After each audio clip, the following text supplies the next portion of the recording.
Assalomu alaykum aziz do'stlar. Bugun sizlar bilan men Javohir O'rolov oliy matematika fanimizdan navbatdagi darsimizni ko'rib chiqamiz, xudo xohlasa. Bugun sizlar bilan ko'radigan mavzumiz sonli qatorlar bo'yicha bo'ladi. Demak, birinchi tushunib olishimiz kerak bo'lgan ma'lumotlar bor. Ya'ni qatorlar o'zi nima? Sonli qatorlar o'zi nima?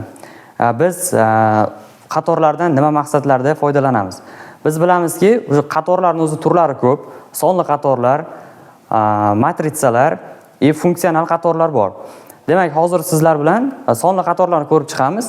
Biz bilamiz, buni elementar matematikadan ham bizga tanish. Chunki mana biz bilamizki, arifmetik va geometrik progressiyalar bu sonli qatorlarga yaqqol misol bo'la oladi. Kelinglar hozir mana shu misolni birgalikda yechilishini ko'rib chiqamiz. Demak, masala shartimizga ko'ra yaqinlashishni tekshirishimiz kerak, ya'ni yaqinlashuvchi qatorning yig'indisini ham topishimiz kerak bo'ladi. Endi mana qatorimiz 1 dan cheksizlikkacha davom etgan. Mana shu 1 dan cheksizlikkacha bo'lgan qiymatlarni qo'yganimizda qatorlarimiz oxiriga, ya'ni yig'indisi qanday ko'rinishga keladi? Demak, birinchi ishimiz deyman. Ya'ni 1 taqsim 2n plus 5 2n plus 7. Demak, mana shu ifodamizni men ya'ni alohida kasrga aylantira olaman. Ya'ni a taqsim 2n plus 5 plus b taqsim 2n plus 7. Demak, bu ikkala hadimiz ham aslida bir-biriga teng bo'ladi. Qaysi ma'noda? Ya'ni bu tenglik bajarilishi uchun bir nechta shartlari bor. Hozir mana shu bunga umumiy makhraj berib borsam, makhrajlari teng bo'ladi. Endi buni tashlay borsak bo'ladi. Mana buni yozib olaman. 1 taqsim 2n plus 5 2n plus 7 teng bo'ldi. Endi ya'ni buni makhrajlarini to'g'rilay oladigan bo'lsak, 2n plus 7 2n plus 5 va a ko'paytirilgan bo'ladi. Chunki ikkala kasrimizni qo'shishimiz uchun biz bilamiz, bu elementar matematikadan ma'lum. Va a ko'paytirilgan 2n plus 7 plus b ko'paytirilgan 2n plus 5 bo'ladi.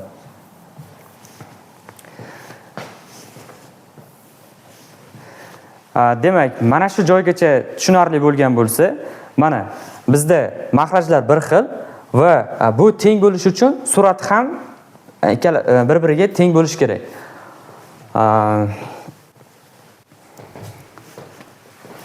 Ya'ni 1 teng 2n plus 5 2n plus 5 a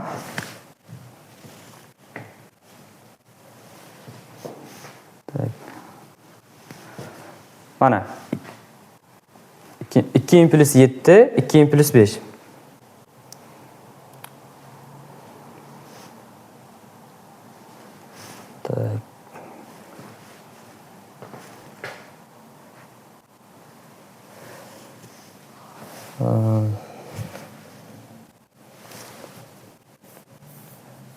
sal yozib olamiz buni. Demak, 2n plus 7 ko'paytirilgan a plus b ko'paytirilgan 2n plus 5.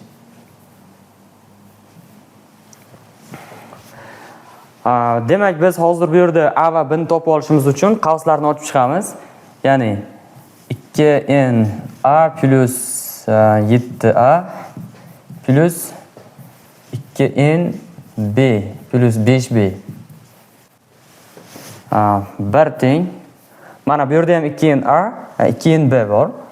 n'larni chiqarib yuborsam bo'ladi. 2a plus 2b ko'paytirilgan n plus 7a plus 5 tamam 5b. Tak bu n. Endi bu yerda mana son bor, ya'ni 7a plus 5b bular son bo'lganligi uchun mana 1 ga tenglashimiz mumkin. Lekin 2a plus 2b imiz, ya'ni ko'paytirilgan n, demak bu ikkinchi hadimizda n 0 ga teng bo'ladi. Shuning uchun ham biz 2a plus 2b ni 0 ga tenglaymiz. 7a plus 7b ni 1 ga tenglashtira olamiz. Bu yerda 5 bergan. Tak. 7a plus 5b teng 1 ga teng. Demak, sistemani yechishimiz uchun bunga men 5 beraman va bunga -2. Bu qanday ko'rinishda bo'ladi? 10. Nariga tarafdan yozamiz shuni. Ya'ni sistemamizga 5 ni ko'paytirib boradigan bo'lsak, 10a plus 10b teng 0. Bu yoqda esa -2 ga ko'paytiradigan bo'lsak, -14a minus 10b teng -2. Tak. Minus bor edi. Demak, buni qo'shib boradigan bo'lsam, -4a teng -2. Bu yerda a teng bo'ladi 1 taqsim 2 ga. Demak, a ni topib oldik. Endi biz o'rniga qo'yish orqali b ni topib olsak bo'ladi. 2 ko'paytirilgan 1 taqsim 2 plus 2b teng 0. Qisqarib ketadi. 2b teng -1, b teng -1 taqsim 2.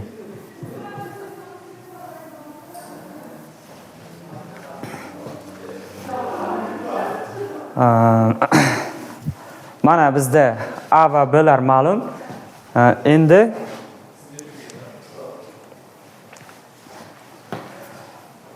xo'sh.